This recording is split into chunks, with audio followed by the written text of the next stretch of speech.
একদিন বল্টু থানায় ফোন করে বলল, হ্যালো, এটা কি থানা? থানা থেকে একজন কল ধরে বললেন, হ্যাঁ এটা থানা। তখন বল্টু বলল, আপনি কে বলছেন? তখন উনি বললেন, আমি ওসি বলছি। তখন বল্টু বলল, আপনার হাতে ডান্ডা আছে? তখন ওসি বললেন, হ্যাঁ আছে। তখন বল্টু বলল, তাহলে ওটা নিজের পাশায় ঢুকিয়ে দিন। বলেই ফোনটা কেটে দিল।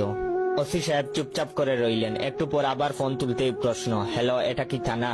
তখন ওসি সাহেব বললেন, হ্যাঁ এটা থানা। তখন বল্টু বলল, আপনি কে বলছেন? ওসি সাহেব বুঝলেন সেই বিচ্ছুটাই। ওসি সাহেব সাবধানে জবাব দিলেন, আমি ওসি বলছি।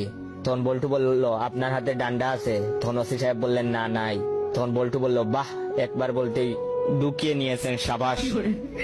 এলাই দেখে ওসি সাহেব ওই নম্বরে ফোন করলেন। ধরলেন এক ভদ্র মহিলা, বল্টুর মা ছিলেন। ওসি সাহেব বললেন, থানা থেকে ওসি বলছি, এই নম্বর থেকে একটি বাচ্চা ছেলে আমাকে ফোন করেছিল, বলেছে হাতের ডান্ডাটা নিজের পিছন দিয়ে ঢুকিয়ে দিতে। তখন বল্টুর মা বললেন, এ মা, কখন?